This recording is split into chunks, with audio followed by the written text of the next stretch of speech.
Hello everyone. Imagine a world where continents are seamlessly connected, where trade routes are smooth and obstacle free. This is exactly the vision of the India Middle East Europe Economic Corridor or IMEC. This project is a brainchild that was suggested by S. Jaishankar, who is our External Affairs Minister. This project has the power to reshape the very fabric of global trade and geopolitics. This project is not just another infrastructure project. It is bold and it is a collaborative effort to bridge three continents, Asia, Europe, and Africa, via the Arabian Gulf in order to carry out trade. So IMEC is divided into two main corridors. The Eastern Corridor that connects India to the Arabian Gulf through railroads, ship-to-rail networks and roadways.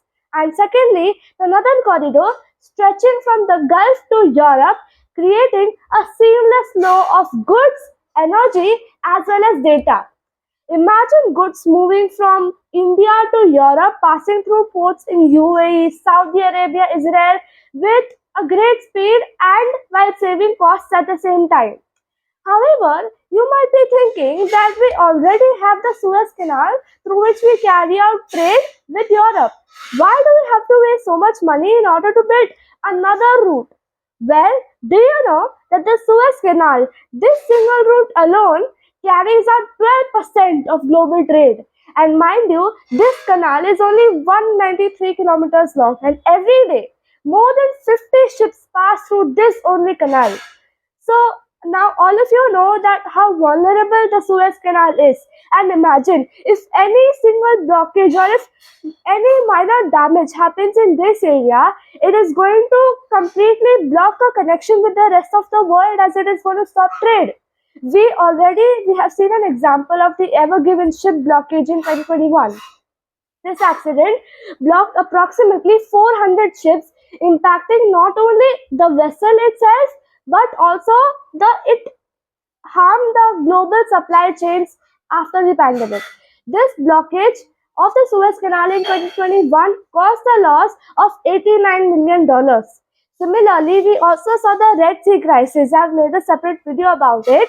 In that incident, a series of attacks were carried on commercial ships in the Red Sea by the Houthi rebels, which is an extremist organization in Yemen.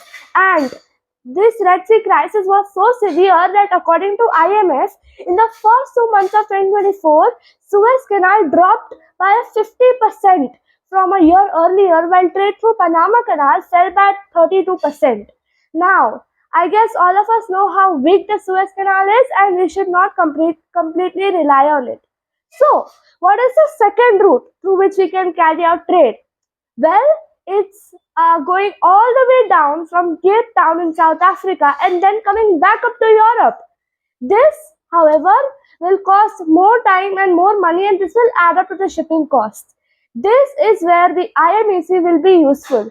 If successful, this project might change the trajectory of world trade, especially if we talk about India and the Middle East.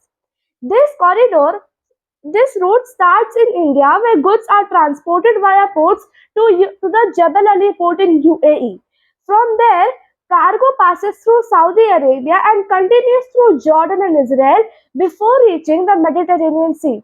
In the final leg, it enters Europe and it reaches ports all across Europe, for example, in Greece, Italy, France, etc. This new trade route will also be India's answer to the China's BRI or Belt and Road Initiative. For many years, China's BRI has dominated global infrastructure landscape. IMEC will emerge as a very big counter. This corridor will not only be a faster and a cheaper trade route, but it will also help India and the world in many different ways. The first advantage is energy security. The India Middle East Economic Corridor, which is a US backed rival to China's Belt and Road Initiative, will include a hydrogen pipeline to facilitate exports to the European Union. The second advantage is that it will create a lot of jobs. Ports like Mumbai and Haifa in Israel and Jebel Ali port in UAE will transform into global hubs, and it will create a lot of jobs, and it will stimulate the local economies. So, friends, this is a very bold move taken by India and other countries, and I feel that if implemented correctly, it will do wonders to India and the rest of the world's trade relations. What do you think about this initiative? Comment down below. Thank you.